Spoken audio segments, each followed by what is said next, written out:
still hadn't located her by midnight. Well, happy Saturday, everyone. File a missing person report because inexplicably, how y'all doing today? Judy had been missing for 24 hours. Well, which is not true. For my second dinner, I got ham with mozzarella cheese, lettuce, tomatoes, mayonnaise, honey mustard, salt, pepper, onions, and black olives. Others say that they saw her that day and that she seemed delusional since she was speaking gibberish. A cashier at the Deptford Mall in New Jersey, which is about 22 miles away, said that she spoke to Judy, who said that she was shopping for clothes for her daughter. She remembered that she was carrying a red backpack, just as Judy often did. She mentioned also, I got jalapeno chips. September that year, when Judy was found deceased and wrapped in a blue blanket in Pisgah National Forest in North Carolina, 600 miles away. She was dressed in strange clothes, didn't have her backpack with her, and was wearing sunglasses that her family had never seen before. It's been speculated that her life was ended by Gary Michael Hilton, who was known as the National Forest serial killer, but this was never proven, and Judy's case can see it to this day.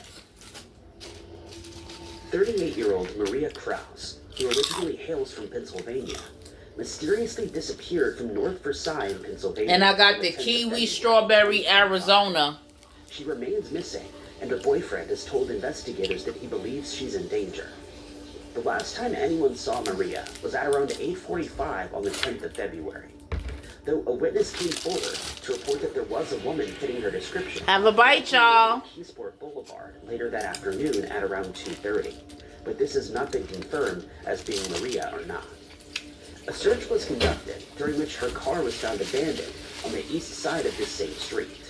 There was no sign of her in the immediate area, and investigators were left baffled since there were no further clues found at the scene. Maria's family has since stated that they believe something sinister happened to her, since she would have contacted them for assistance if her car had run out of gas or broken down, rather than walk away from it. The area where her vehicle was found is in North Versailles, close to several metalworking plants and a set of railroad tracks, where she would have struggled to find assistance if she needed it. There's only one store in my area, a deli store, and couldn't find her way out. That sells ham. Speculation at this point. One of the first steps in the investigation was to try. All the other deli stores in this area do not sell ham. Contact her and found that her phone had been turned off, causing them even more concern. Further searches were conducted. Yeah, of course, the supermarket have ham. I'm talking about the deli stores. Rescue trucks, towing boats, and several police officers under the Westinghouse Bridge at some point. And it was thought that this was part of the search efforts to find Maria, but this has not been confirmed. In the weeks that followed, her family made repeated appeals to the public, and they aided in searches for Maria, but no one has come forward with any new information as of yet, and she remains missing. The Allegheny Police Department General Investigations Unit is in charge of this case, and they've asked that anyone with additional helpful information contact them at 412-473-1251.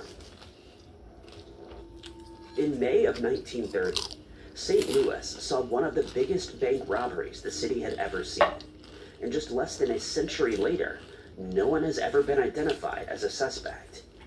At the time, the Grand National Bank in St. Louis was in the midst of moving premises from Grand Boulevard to the Continental. I'm over here making a mess. This was a tense time, since the bank's vault had to be moved to the new building, along with hundreds of safety deposit boxes that held a lot of the bank's customers' money and valuables. The process of moving the bank to a new building was expected to take about a week, and while it was ongoing, police officers guarded the bank around the clock. Before the safe could be moved, its heavy door had to be replaced with a much lighter one. Oh, wow. Inexplicably, at this point, one of the bank's cashiers, Gifford Herbert, asked that the police guard be removed.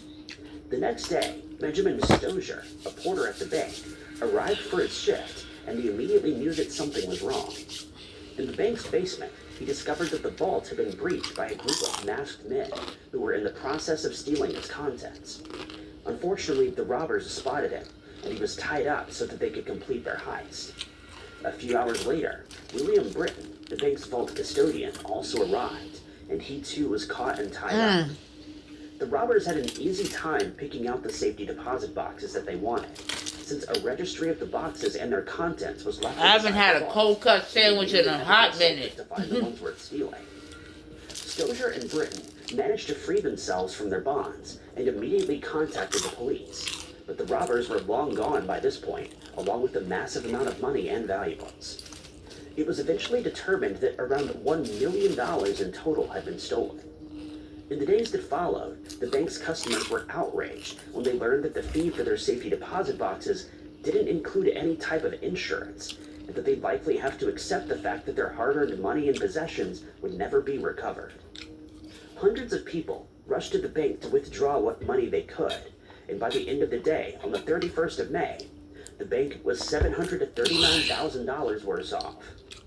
Britton and Herbert, the cashier, Well, yeah, I'ma finish eating. Were immediately suspected of being Y'all have a happy Saturday, and I'll talk to y'all later. Investigators were certain that one of the